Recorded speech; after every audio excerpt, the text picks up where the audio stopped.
കേരള സർവകലാശാല പ്രതിസന്ധിയിൽ പോംവഴി തേടി CPIM. സർവകലാശാലകളിലെ ഭരണസ്തംഭനം സർക്കാരിന് തിരിച്ചടിയാകുമെന്ന വിലയിരുത്തലിലാണ് ഈ ഇടപെടൽ. ഗവർണറുമായി ചർച്ച നടത്തി പരിഹാരം ഉണ്ടാക്കുന്നതും നിയമ നടപടി സ്വീകരിക്കുന്നതും പരിഗണനയിലുണ്ട്. ശ്രീജിത്ത് തിരുവനന്തപുരം ചേരുന്നു. Sreejith, good morning. ശരിക്കും ഈ സർവകലാശാലയിൽ വിദ്യാർത്ഥികളുടെ താല്പര്യം സംരക്ഷിക്കപ്പെടുന്നില്ല എന്ന് വന്നാൽ വിദ്യാർത്ഥികൾ തന്നെ കലാശാലയ്ക്കെതിരാകുമല്ലോ. ഇപ്പം നടക്കുന്നത് വിദ്യാർത്ഥി താല്പര്യങ്ങളല്ലല്ലോ, പറയൂ. SKN, good morning.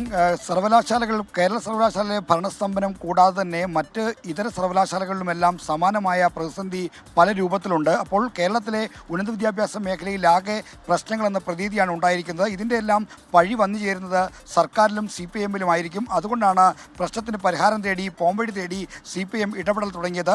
കേരള സർവകലാശാലയിൽ ഭരണസ്തംഭനമാണെങ്കിൽ ഡിജിറ്റൽ സർവകലാശാലയിൽ അഴിമതി ആരോപണവുമായി ബന്ധപ്പെട്ട അന്വേഷണവും മറ്റു കാര്യങ്ങളുമാണ്. കുസാറ്റിലും പ്രതിസന്ധിയുണ്ട്. ഒപ്പം തന്നെ സാങ്കേതിക സർവകലാശാലയിലാണെങ്കിൽ പരീക്ഷാ കലണ്ടർ ആകെ താളം തെറ്റിയിരിക്കുന്നു. റിസൾട്ട് പ്രഖ്യാപനം നടക്കുന്നില്ല. ഇത്തരത്തിലുള്ള പ്രതിസന്ധികൾക്കെല്ലാം പരിഹാരമാണ് ഇപ്പോൾ CPIM തേടുന്നത്. ഗവർണറുമായി ചർച്ച നടത്തി പ്രശ്നങ്ങൾ രമ്യമായി പരിഹരിക്കണമെന്നൊരു നിർദ്ദേശം CPIMന് മുന്നിലുണ്ട്. മറ്റൊന്ന് നിയമപരമായ വഴികൾ തേടുകയാണ്.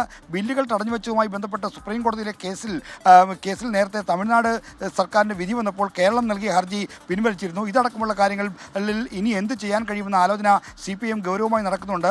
വിദ്യാഭ്യാസ മേഖലയുമായി ബന്ധപ്പെട്ട് പ്രവർത്തിക്കുന്ന പലരുമായും CPIM നേതാക്കൾ ഇതേപ്പറ്റി ആലോചന നടത്തുന്നു. ഇന്നലെയും AK സെൻറ്ററിൽ വിദ്യാഭ്യാസ മേഖലയുമായി ബന്ധപ്പെട്ട ഫ്രാക്ഷൻ കമ്മിറ്റി യോഗങ്ങളും മറ്റും ഉണ്ടായിരുന്നു. ഈ സാഹചര്യത്തിൽ എന്ത് ചെയ്യാൻ കഴിയുമെന്ന ഗൗരവതരമായ ആലോചനയാണ്. വിദ്യാർത്ഥികൾ കലാശാലകൾക്കെതിരാകുന്ന സ്ഥിതി ഉണ്ടാകും. ഇത് തിരഞ്ഞെടുപ്പ് വർഷത്തിൽ സർക്കാരിന് വലിയ തോതിൽ ബുദ്ധിമുട്ടുണ്ടാക്കുമെന്ന തിരിച്ചറിവിലാണ് അടിയന്തര ഇടപെടലിന് CPIM ശ്രമിക്കുന്നത്. SKN. Thank you, Sreejith.